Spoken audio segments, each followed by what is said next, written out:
Imaginez un instant que la prière, celle que vous connaissez depuis l'enfance, prononcée dans l'enceinte sacrée d'un temple ou dans l'intimité de votre chambre, recèle des mystères qui dépassent les conceptions communément admises. Réfléchissez à cette révélation.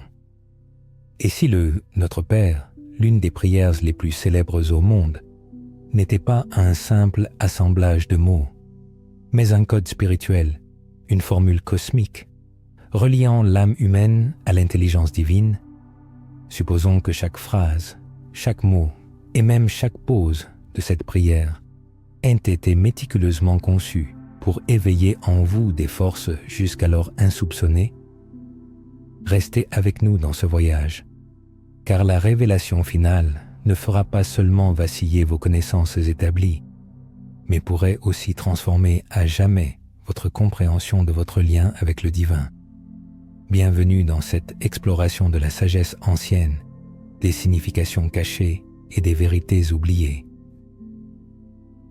Ensemble, nous plongerons dans les profondeurs de l'une des prières les plus souvent prononcées, mais les moins comprises de l'histoire.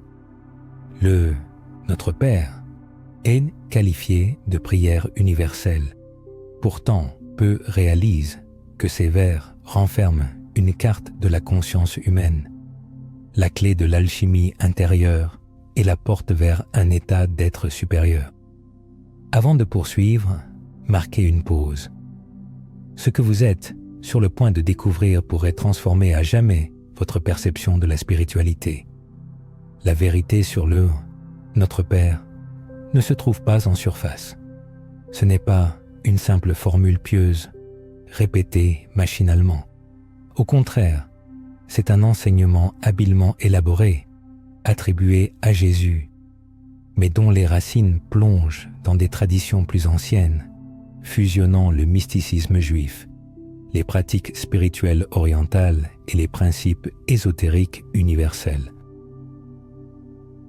Des érudits tels que Rudolf Steiner et Hélène Pagels ont suggéré que de nombreux enseignements de Jésus n'étaient pas seulement destinés au grand public, mais aussi comme des clés initiatiques pour ceux qui étaient prêts à s'engager sur la voie d'un profond éveil spirituel. Prêtez attention aux premiers mots, Notre Père qui es aux cieux. À première vue, cela résonne comme une adresse à un Dieu lointain, résidant dans les hauteurs célestes. Pourtant, dans la compréhension ésotérique, les cieux ne sont pas un lieu au-dessus des nuages, mais un état de conscience, une intelligence supérieure, une dimension divine en nous, où l'âme communique directement avec la source. Le Notre Père est destiné à décrire non pas un être extérieur observant de loin, mais l'étincelle de l'intelligence divine qui réside en chaque être humain. Cela change radicalement la perspective.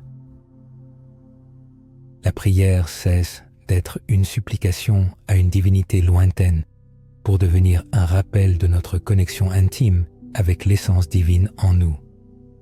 Remarquez-vous à quel point cette vision est différente. Au lieu de la séparation, l'unité, au lieu de la distance, la présence. La prière commence par l'affirmation que le divin n'appartient pas exclusivement à un individu, une culture ou une religion, mais est partagé par toute l'humanité. Le Notre Père n'est pas mon Père ni ton Père, mais notre. Ce pronom collectif recèle une puissante vérité ésotérique. Toutes les âmes sont connectées à une même source. Toutes sont des gouttes dans l'océan unique de la conscience infinie. Et maintenant, posez-vous la question, combien de fois prononcez-vous ces mots sans en saisir le sens? Combien de fois ont-ils jailli de vos lèvres et sans toucher votre cœur? Dans l'évangile de Matthieu où cette prière est consignée, Jésus met en garde contre les vaines répétitions, soulignant que la prière doit être consciente et non mécanique. La clé cachée est la pleine conscience. La pleine conscience est la clé de la compréhension. Les mots prononcés avec une profonde compréhension sont capables d'ouvrir les portes à de nouvelles connaissances et prises de conscience, tandis que prononcés sans y penser, il ne reste qu'un son vide. C'est à cet éveil que les chercheurs de vérité moderne devraient aspirer. La prière en soi n'est pas un sortilège magique, mais elle acquiert sa puissance lorsque l'on vit en accord avec sa vérité. Certains maîtres anciens ont suggéré que la prière du Si, Notre Père, représente une sorte d'initiation condensée, un exercice spirituel habilement dissimulé sous les traits d'une simple religiosité. La structure de cette prière reflète les étapes de la transformation intérieure de l'individu.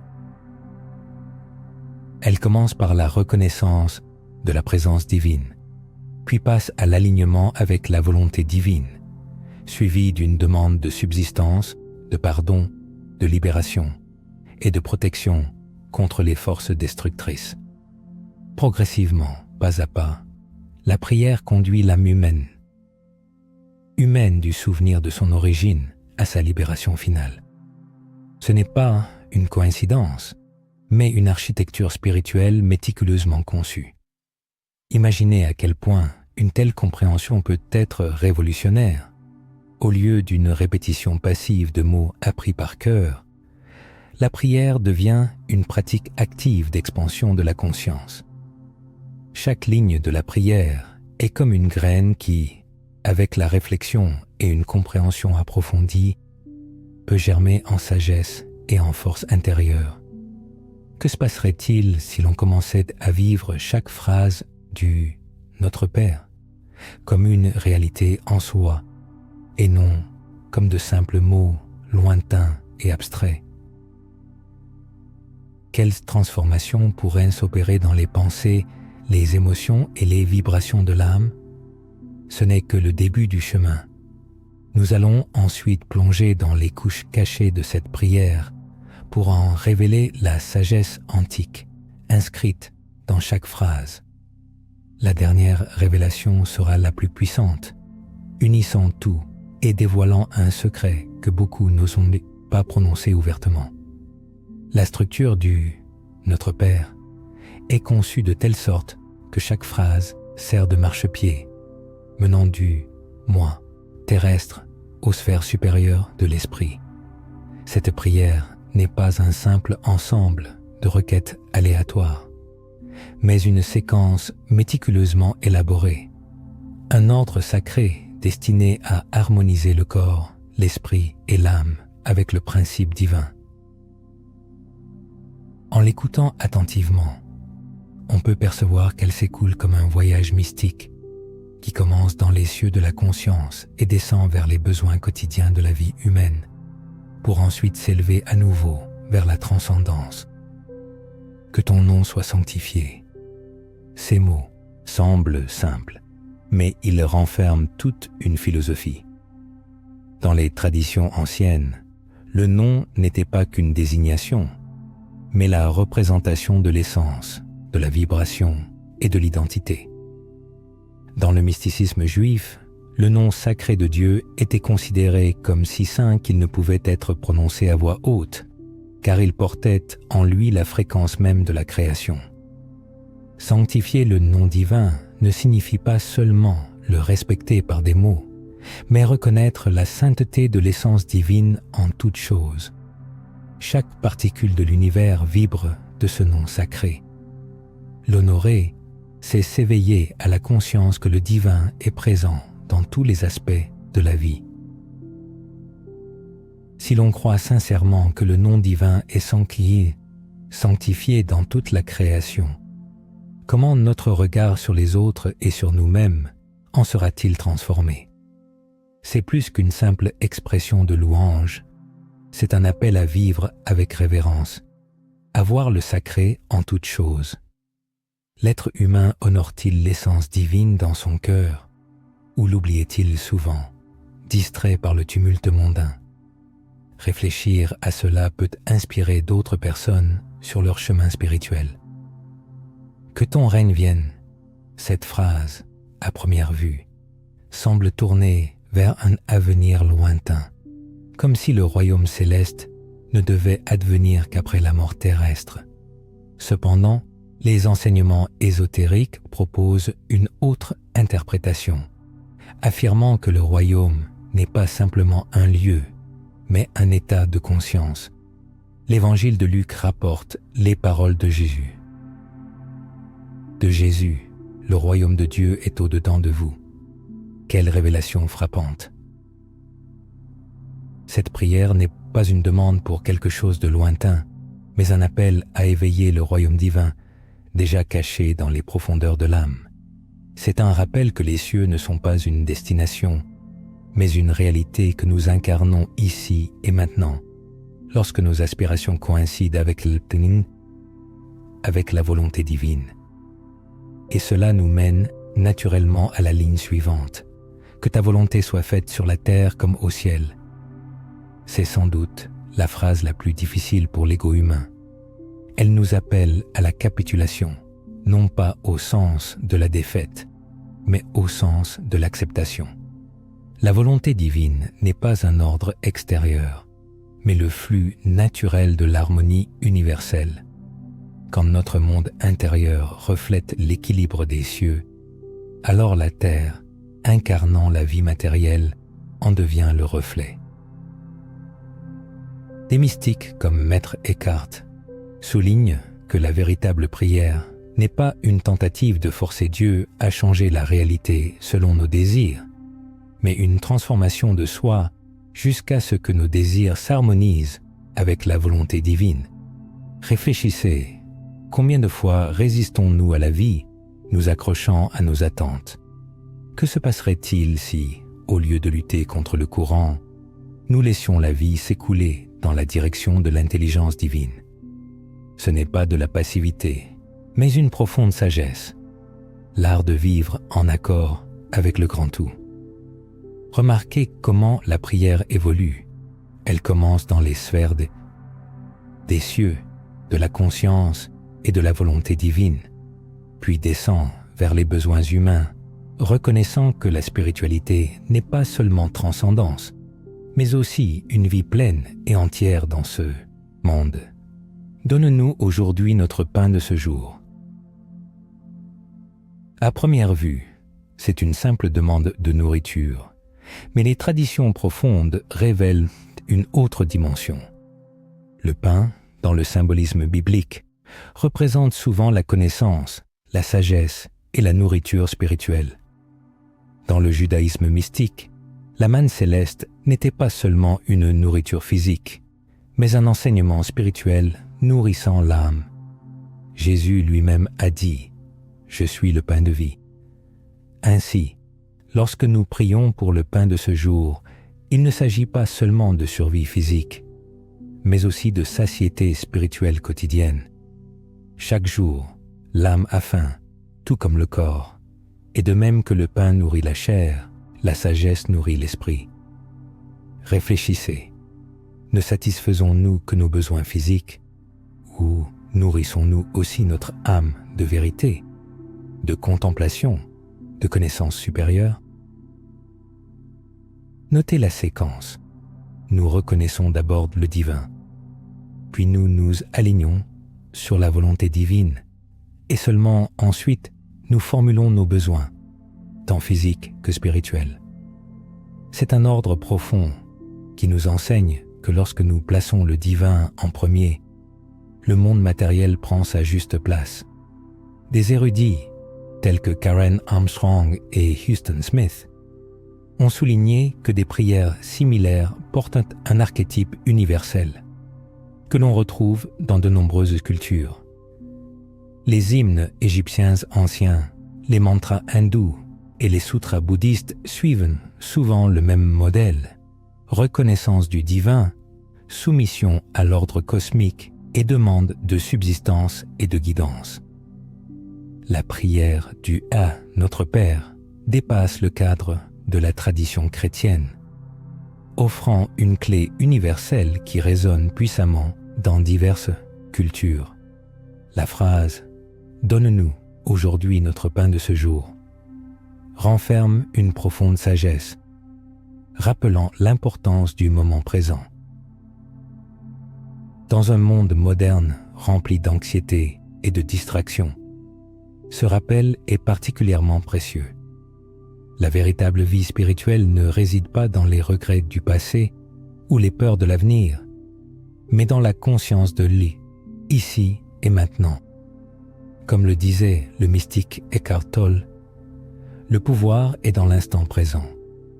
Posez-vous la question, à quelle fréquence êtes-vous pleinement présent dans la prière, dans la vie, à chaque inspiration? Ou bien vous perdez-vous dans les souvenirs et les soucis? Notre Père nous invite à revenir au présent pour trouver le pain de ce jour, la sagesse et la force. Cette prière entrelace harmonieusement le ciel et la terre, l'esprit et le corps, l'éternel et le temporel. Mais les secrets les plus profonds sont encore à venir, dans les lignes suivantes dédiées au pardon, à la libération et à la protection contre les forces destructrices. Elle recèle le secret d'une transformation qui est restée inaccessible à la compréhension ordinaire pendant des siècles. Nous allons maintenant examiner l'un des passages les plus transformateurs du « À notre Père ». Pardonne-nous nos offenses, comme nous pardonnons aussi à ceux qui nous ont offensés.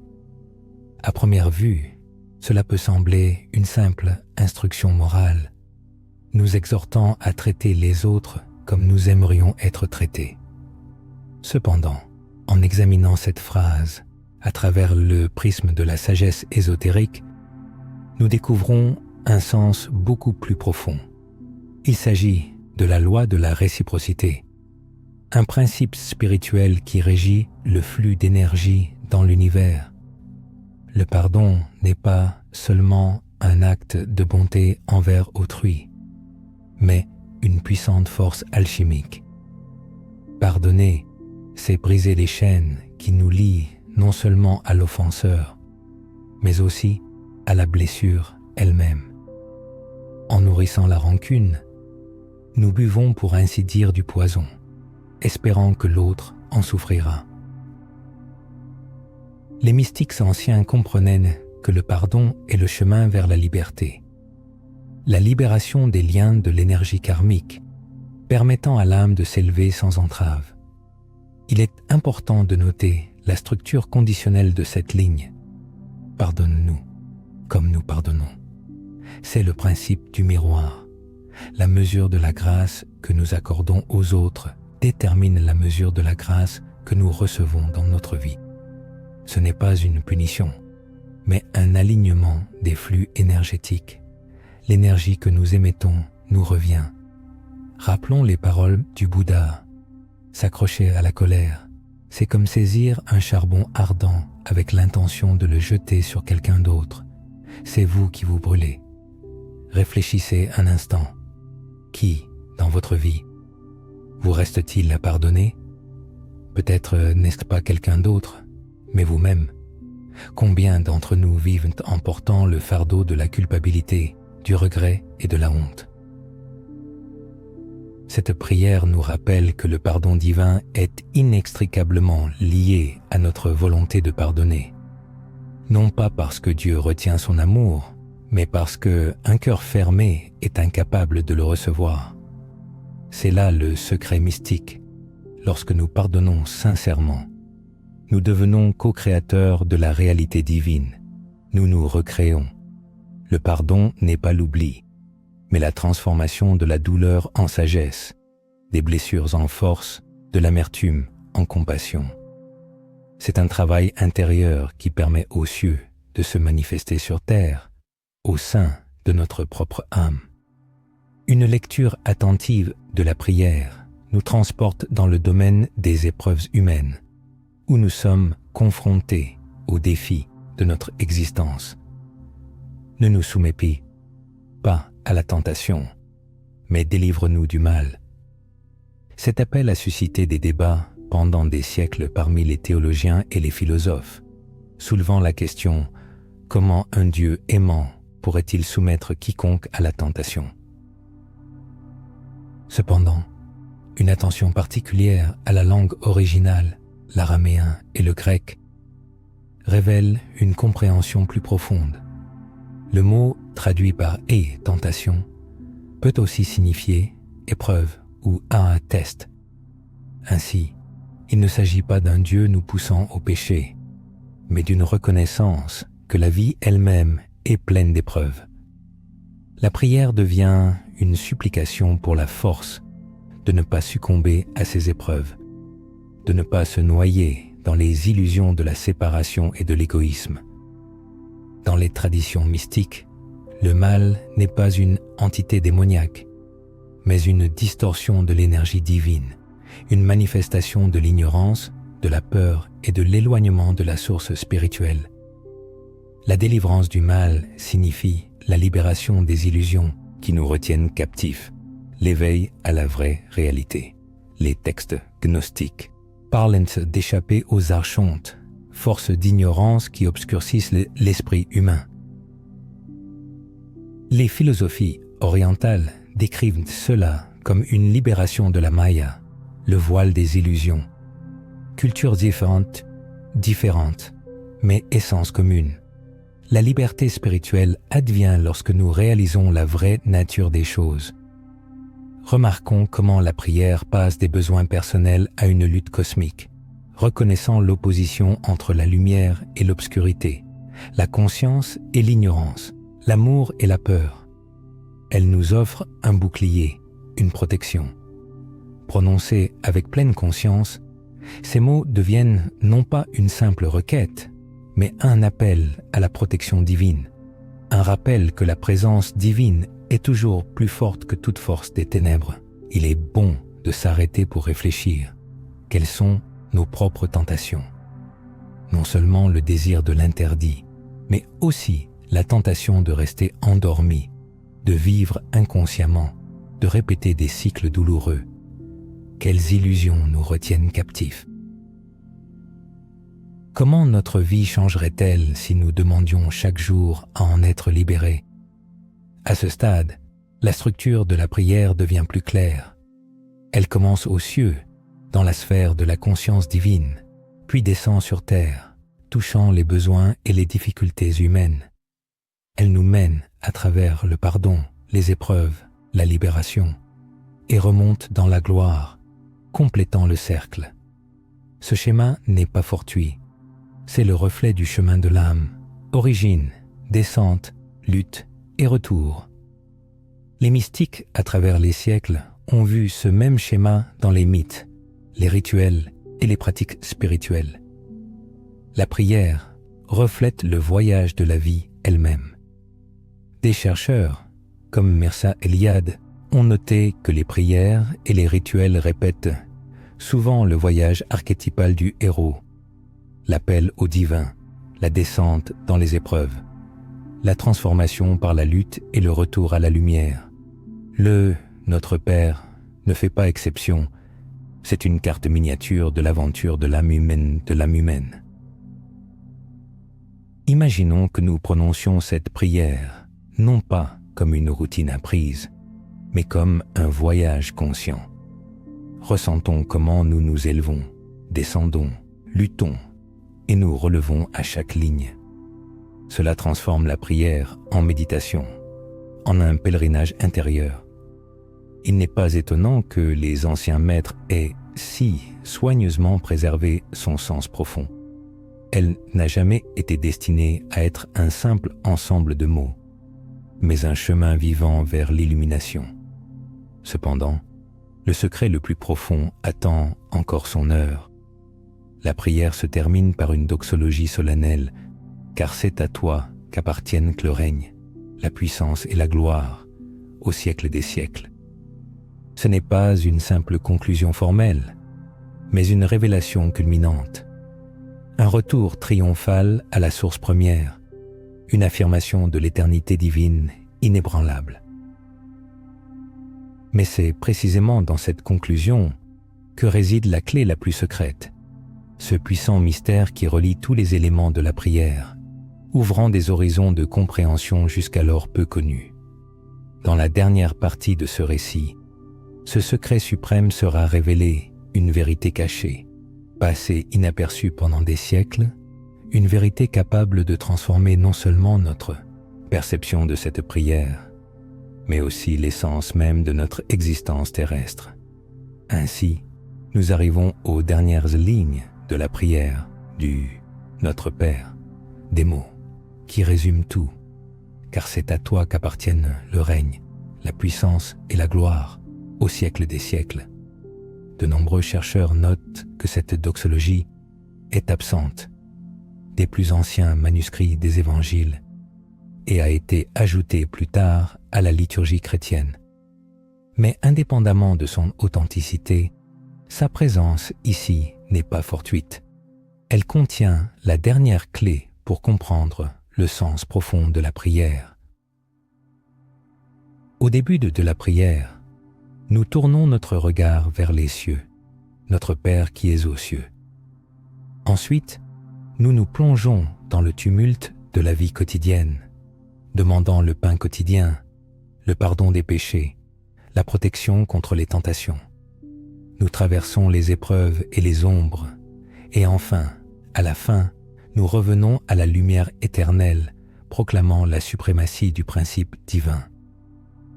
Cette courbe n'est pas seulement la structure de la prière, c'est le modèle même de l'existence, l'origine, la descente, la transformation et le retour. C'est le voyage de chaque âme. La phrase « c'est à toi qu'appartient le règne » n'est pas une simple constatation de fait, c'est une capitulation. La prise de conscience que le monde que nous voyons ne nous est pas donné en possession, mais n'est qu'un reflet d'un ordre supérieur. Ici, le mot « règne » ne désigne pas une domination physique, mais une sphère d'harmonie divine, sous-jacente à toute existence. Le mystique Jacob Böhm comparait la création à un théâtre où la volonté divine trouve sans cesse son expression. En prononçant « c'est à toi qu'appartient le règne », nous affirmons que tous les règnes, visibles et invisibles, appartiennent à la source unique. C'est à toi qu'appartient la puissance. Ces mots témoignent de l'énergie divine qui soutient tout l'univers. La puissance est ici comprise non pas comme une domination, mais comme une force vitale, une étincelle créatrice qui insuffle la vie aux galaxies et anime chaque battement de notre cœur. La physique moderne parle de l'énergie comme du tissu de la réalité. Les mystiques l'ont toujours su, l'appelant Ki, Prana ou Ruach, le souffle de Dieu. En prononçant « c'est à toi qu'appartient la puissance », nous reconnaissons que toute la force, toute la dynamique, toute la vitalité ne sont qu'un reflet de ce flux divin. Et après cela, résonne « c'est à toi qu'appartient la gloire ». La gloire est l'éclat du divin, la lumière qui imprègne la création, la beauté qui éveille la révérence dans l'âme. C'est la majesté des étoiles, la splendeur silencieuse d'un lever de soleil, l'étincelle d'amour dans le cœur humain. En proclamant que toute la gloire appartient au divin, nous reconnaissons que chaque instant de beauté que nous voyons n'est qu'un reflet de l'infini. Et enfin, le mot au siècle des siècles. Il inscrit la prière non pas dans le temps, mais dans l'éternité.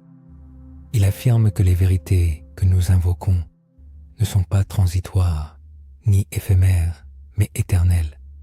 Le règne, la puissance et la gloire ne sont pas des phénomènes éphémères, c'est l'essence même de la réalité, immuable, éternelle. Avec ce mot, le cercle se referme, nous revenons à l'éternel. Après avoir traversé les épreuves terrestres, pour nous élever à nouveau dans la lumière illimitée. Dans la lumière vacillante des quêtes spirituelles, se cache le secret le plus profond, dissimulé au regard superficiel. La prière du Notre Père n'est pas seulement une adresse à Dieu, C'est une révélation sur l'être humain lui-même. Lorsque l'union avec le principe divin se produit, lorsque le royaume intérieur de l'esprit s'éveille, lorsque la force divine circule librement à travers l'être, lorsque la gloire du Créateur se reflète dans la vie, alors l'homme devient lui-même l'incarnation de cette prière. Les mots de la prière ne sont pas une prescription extérieure, mais un guide intérieur. Le « Notre Père » n'est pas seulement un dialogue avec une force supérieure, c'est une instruction pour la transformation en un être divin. Le « Notre Père », elle est la reconnaissance que la source de toute existence réside en chacun. Que ton nom soit sanctifié est la vénération de l'essence sacrée en tout ce qui existe. Que ton règne vienne est la manifestation du monde céleste ici et maintenant, dans la réalité quotidienne. Que ta volonté soit faite, aime te vivre en harmonie avec l'ordre universel, acceptant le dessein divin. Donne-nous aujourd'hui notre pain de ce jour, et la nourriture du corps et de l'esprit, l'obtention du nécessaire pour vivre. Pardonne-nous nos offenses comme nous pardonnons aussi à ceux qui nous ont offensés, et la libération des chaînes du passé et une vie libérée des ressentiments et des reproches. Et ne nous soumets pas à la tentation, est l'éveil des illusions et un choix conscient du chemin. Mais délivre-nous du mal, est l'élévation au-dessus de l'ignorance et des ténèbres. Car c'est à toi qu'appartiennent le règne, la puissance et la gloire, et le retour à la source éternelle en faisant rayonner sa lumière. Cette prière contient un modèle profond et complet de transformation spirituelle. Ce n'est pas seulement une prière, c'est un chemin, une carte, un guide pour la croissance spirituelle. C'est un voyage de l'âme complet, condensé en quelques lignes, accessible à la compréhension d'un enfant, mais cachant des mystères capables d'occuper les sages toute une vie. C'est pourquoi cette prière a résisté à l'épreuve des siècles, trouvant un écho dans diverses cultures et générations. Sa véritable force ne réside pas dans sa répétition mécanique, mais dans sa vivance consciente. Imaginons que chaque fois qu'une personne prononce le ko, « Notre Père », elle parcourt consciemment le chemin intérieur qui y est décrit. Et si ces mots cessaient d'être un rituel pour devenir une réalité vécue, quel changement se produirait dans la vie? Qu'est-ce qui changerait dans le monde si l'humanité s'éveillait à la vérité cachée dans cette prière? La promesse faite au début était de révéler le secret le plus puissant. Le voici, le « Notre Père » n'est pas une prière que l'on se contente de lire, c'est une prière que l'on devient. Lorsque sa vérité vit à l'intérieur, la vie elle-même devient une prière. Les actions, les paroles, l'existence même irradient la présence du divin. C'est une vérité cachée dont peu parle en portant cette compréhension dans le cœur. Il est important de se souvenir. Il n'y a pas de séparation de la source. Le royaume est à l'intérieur. La puissance coule à travers chacun. La gloire brille en chacun. Que ces mots résonnent dans le cœur, non pas comme une formule, mais comme une vérité vivante. Il faut vivre la prière, devenir la prière. Et en agissant ainsi, l'on découvrira la réalité éternelle vers laquelle elle pointe, la vérité du Notre Père qui attendait tout ce temps, non pas à l'extérieur, mais à l'intérieur.